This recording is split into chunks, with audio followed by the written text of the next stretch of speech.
In today's story, the first one is from a male friend. This friend is from Sauce Trang, but currently lives and works in Bandung. He sent a message to recount 2 stories for our channel.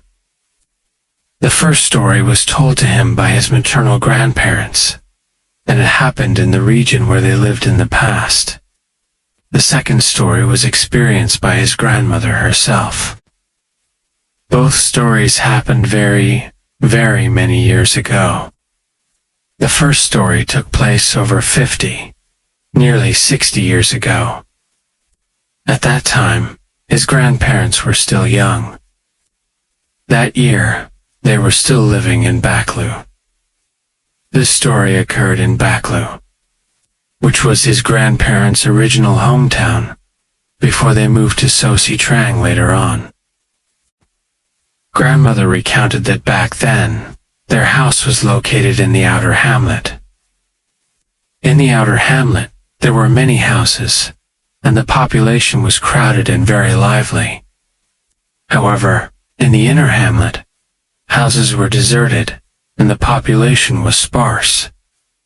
You had to go very far to find a house. They were spaced about 500 to 600 meters apart, sometimes even a kilometer apart. This story happened at the house of a man I will call Uncle Ute.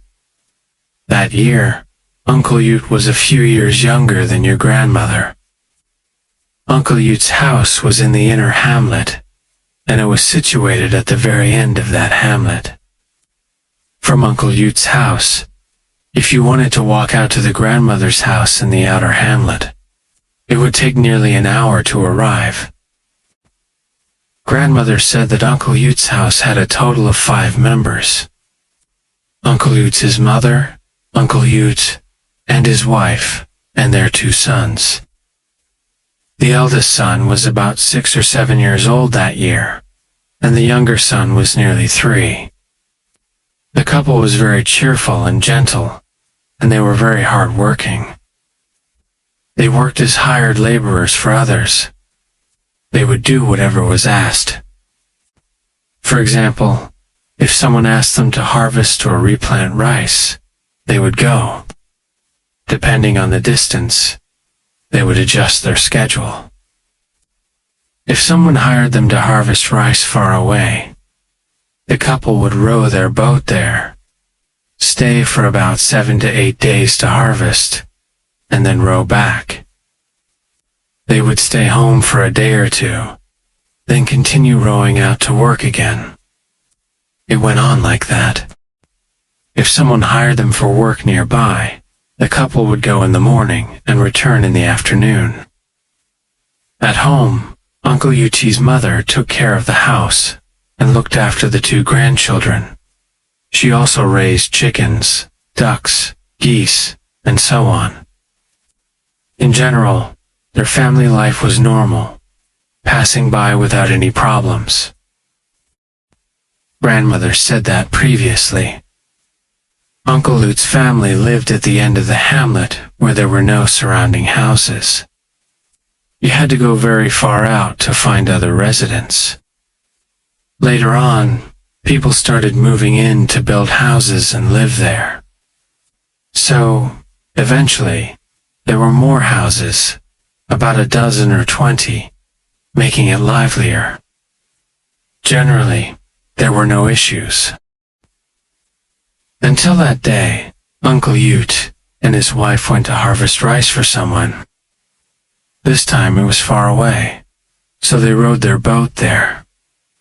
They had been gone for about a week when Uncle Ute's mother fell ill at home. She felt unstable, so she asked a neighbor to go and call Uncle Ute and his wife back. The neighbor saw that she was weak, so he rowed his boat out. Knowing who they were harvesting for, he rowed to that spot. From Uncle Ute's house to that place, it took more than half a day of rowing. After reporting the news, Uncle Ute and his wife began rowing back, which took another half a day. By the time they arrived home, Uncle Yutz's mother had already passed away. When they entered, the couple was devastated. Neighbors gathered to help prepare for the funeral, and someone ran to hire a boat to transport a coffin in. At that time, according to the fortune teller, it wasn't yet the right hour to place her in the coffin. Uncle Yut and his wife were busy outside preparing for the wake. While they were busy outside, Uncle Yutz's eldest son suddenly ran out and shouted, "Dad, Dad, Grandma woke up! Grandma woke up!" Hearing this, Uncle Yut hurriedly ran into the house and saw that his mother had revived and was sitting up. He was extremely overjoyed. Some people around were terrified and ran away, but others were curious and stayed to see if she had really come back to life. She truly had revived, so everyone was very happy, especially the couple. Since the coffin had already been bought, Uncle Yuti placed the new coffin alongside the house outside. He cut water coconut leaves to build a roof to shelter it. Because they were so happy, the couple stayed home for a few more days to care for her. They saw that she was healthy and her condition was good. However, she did not walk around as much as before. Previously, she moved back and forth constantly, always finding work to do. She never sat idle. She used to go from one task to another, going out back to garden or feed the chickens and ducks. Basically, she worked continuously. But after coming back to life, she didn't move around much. She could still walk, but not as much as before. She mostly lay on the bed. Uncle Yutu's wife thought it was because she had just survived a near-death experience, so her health wasn't fully restored. So they didn't think much of it.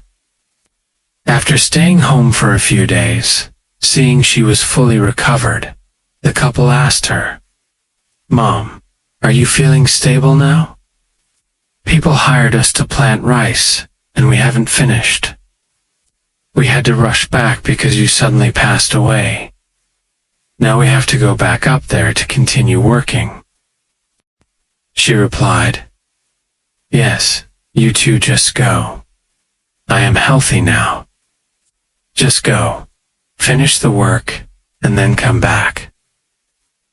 So the couple left. On the way, they calculated that since she was old and had just died and come back to life, after this trip, the wife would stay home permanently. If she worked, she would only take jobs around the house.